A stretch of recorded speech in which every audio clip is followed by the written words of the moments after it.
Sebagai respon atas serangan Amerika ke fasilitas nuklir Iran dan diamnya komunitas internasional, Parlemen Iran telah menyetujui untuk menutup jalur penting perdagangan energi, yaitu Selat Hormuz. Pernyataan itu dinyatakan oleh Esmail Kausari, seorang pembuat hukum senior Iran.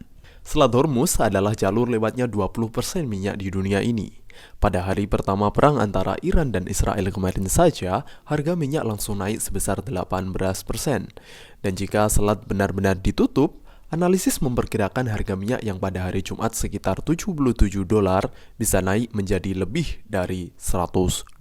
Berbicara terkait dampak, negara yang akan paling terdampak dari penutupan Selat Hormuz sepertinya bukanlah Amerika, namun negara-negara Asia.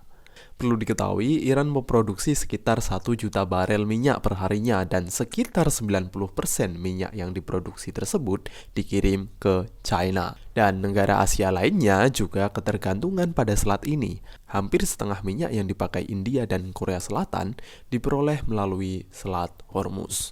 Mungkin dari sini sudah ada yang berpikir kalau Indonesia harusnya aman-aman saja karena Indonesia tidak impor minyak dari Iran. Masalahnya Indonesia impor barang dari China sampai sekitar 30%.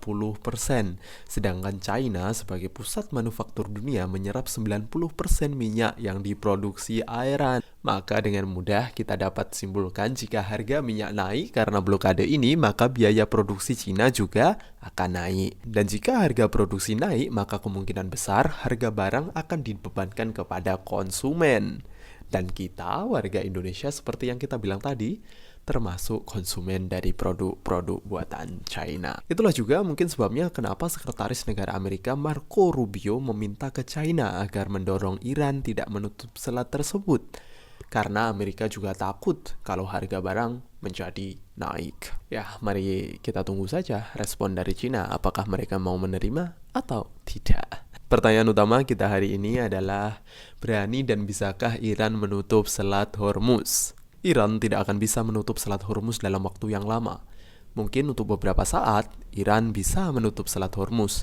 Namun, pada akhirnya, Iran akan dipinggirkan oleh lawan-lawannya. Menurut analisis, cara terbaik bagi Iran untuk menutup jalur Hormuz adalah dengan menyebar ranjau menggunakan kapal cepat dan kapal selam. Iran juga bisa memilih untuk menyerang dengan kapal perang. Namun, kapal perang Iran tentu saja akan dengan sangat mudah dihancurkan oleh Amerika Serikat. Apalagi, markas-markas Amerika ada di semua negara-negara Arab, kecuali Yaman. Selain itu, menutup Selat Hormuz artinya Iran juga harus siap bermusuhan dengan negara-negara Teluk Arab, karena tentu saja negara Teluk Arab ini membutuhkan selat tersebut untuk berdagang. Kalau kecuali tiba-tiba negara Arab mau membantu Iran ya, yang kemungkinannya agak-agak sulit sekali. Dan yang paling penting, Iran sudah pernah beberapa kali mengancam menutup Selat Hormuz, namun tidak pernah benar-benar melakukannya.